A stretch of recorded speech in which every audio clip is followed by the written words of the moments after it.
Hey legends, welcome back. Carlos here, and today we wanted to walk you through Track.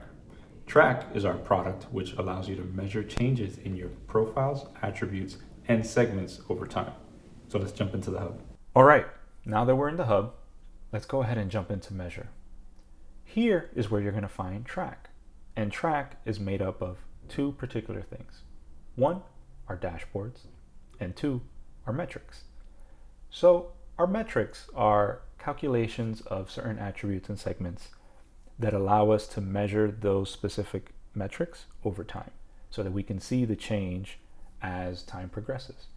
So we can track the average of total orders for any given year, or the average of total spend for 2018, for example, so on and so forth. If you wanted to track a new metric that isn't already included, you can click on Track Another Metric, and then go through the process of creating the metric itself. If you wanted to track one from a particular segment, for example, let's find out our retail customers. Here we can either track the segment population over time, or we could even track a specific attribute value that's associated with the segment. So let's say we wanted to know the total spend, or let's say we wanted to know the average spend for our retail customers. So here's where we would kind of select the option that would make sense for what we're trying to track. Now, to quickly highlight the dashboards, we've set up typically kind of the standard use cases are an acquisition dashboard, growth, retention, RFM segmentation, as well as a segment population dashboard.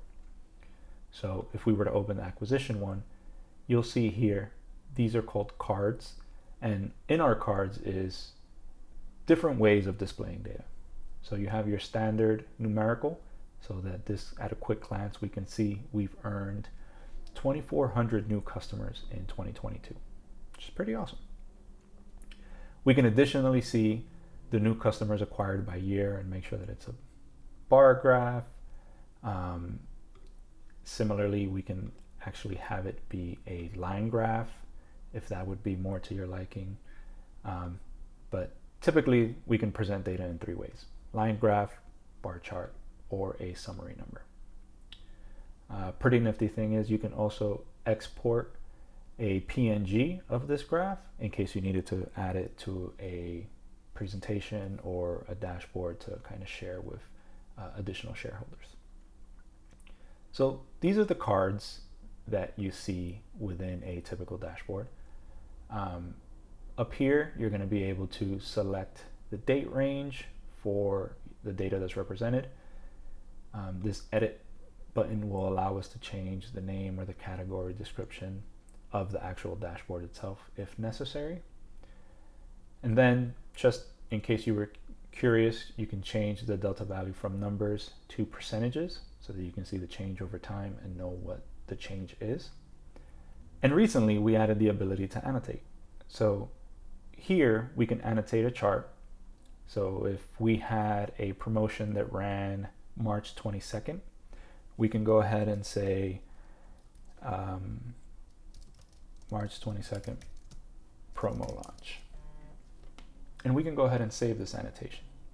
Now, the nifty thing is, once we've saved that annotation, it's going to show up in any relevant graph or data point that shows that date. So if you happen to see a spike on that day and a stakeholder is looking at one of your dashboards, they'll know specifically why that spike occurred.